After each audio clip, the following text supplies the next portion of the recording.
அண்ணாமலையை இன்னும் வேகப்படுத்தி பார்த்திருக்க வேண்டிய பிஜேபி அவரை கொஞ்சம் ஒதுங்குவதற்கான மனநிலைக்கு தள்ளி விட்டுருச்சா? உங்களுக்கு தெரியும், நீங்க பிஜேபி வெல்லணும்னு விரும்ப மாட்டீங்க. ஆனால் நீங்க உங்களுக்கு தெரியும், அண்ணாமலை அவர்கள் போட்டிட்டாருன்னு அந்த தொகுதியில பாஜக அவர் எந்த கேண்டிடேட் போட்டியோட 100 ஓட்டாவது கூட வாங்குவார்னு தெரியும். ஜெயிப்பு தோப்புலாம் தொகுதி கேண்டிடேட் பார்த்து சொல்ல வேண்டிய விஷயம். ஒரு விஷயம் நம்ம என்ன ஒத்துக்கிடுவோம், பாஜக எந்த கேண்டிடேட் வச்சுக்கோங்க, அவரை வச்சுக்கோங்க, 100 ஓட்டாவது கூட. அவர் அக்ரெசிவான கேம்பெயினர், அக்ரெசிவான ஸ்பீக்கர், அக்ரெசிவான டீம் இருக்கு. அவர் ஜெயிக்கணும்னு ஒரு 4 பேர் நிற்பாங்க. அரவிந்த் கெஜ்ரிவால் ஆம் ஆத்மி கட்சி டெல்லியில் வந்தபோது தமிழ்நாட்டில் இருந்துலாம் 10 பேர் போய் வேலை பார்த்தாங்க. ஆமாம், அவர் டெல்லிக்கு அவங்களுக்கு சம்மந்தமே கிடையாது.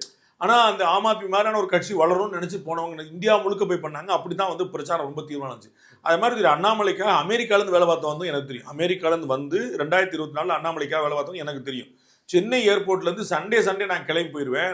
நான் ஒரு நாள் எதேச்சும் நான் போகும்போது ஒருத்தர் பார்க்குறாரு, அண்ணாமலைக்கு வேலை பார்க்க போகிறேன் சார், நீங்கள் எந்த ஊர் சார்? நான் சென்னை சார். என்ன சார் நம்ம சண்டே போயிட்டு வந்துடும் சார், நான் வாரத்து ஒரு நாள் தான் லீவ் எனக்கு, நான் சண்டே போயிட்டு சண்டே வந்துடும் சார். இப்படிலாம் வேலை பார்த்தாங்க. அதனால அவர் 100 ஓட்டு கூட வாங்க, டவுட் இல்லை. அப்படி 100 ஓட்டு கூட வாங்குறவர் ஏன் பாஜக தவிர்க்கணும்?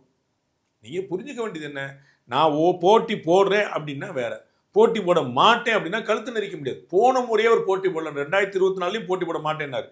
ரொம்ப கம்பல் பண்ணி போடுறாங்க. ஒவ்வொரு முறை கம்பல் பண்ணி போனா நல்லா இருக்காது, அது ரிஃப்டா மாறிடக்கூடாதுனால அவருடைய உணர்வை மதிப்பு, அதான் அவரே சொல்றாரு, எனக்கு உணர்வுக்கு மதிப்பளித்து அகில இந்திய தலைமை எனக்கு வாய்ப்பு அளிச்சிருக்கு, நீ தேர்தலில் போட்டிடணும்னா நீ பிரச்சாரம் பண்ணு சொல்லியிருக்கு, என்னுடைய உணர்வு மதிப்பளிச்சு நான் நன்றி சொல்றேன்னு சொல்றாரு. உங்களுக்கு என்ன கசக்குது? நான் தான் கேட்கிறேன், செல்வ பொறுத்த ரிசைன் பண்றேன்னாரு, உங்க கண்ணில் தெரிய மாட்டுது. மாணிக் தாகூர் ஏன் ரிசைன் பண்ண காரணம் சொல்றாரு, காதில் விட மாட்டுது.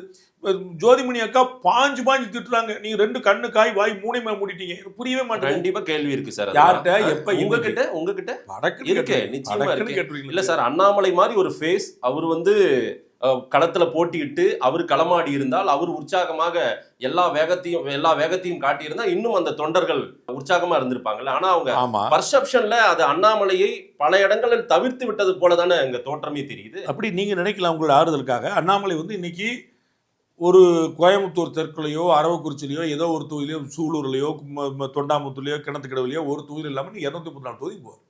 இன்னைக்கு அவருக்கு நம்முடைய தொகுதியை பார்க்கணுங்கிற கவலை கூட கிடையாது.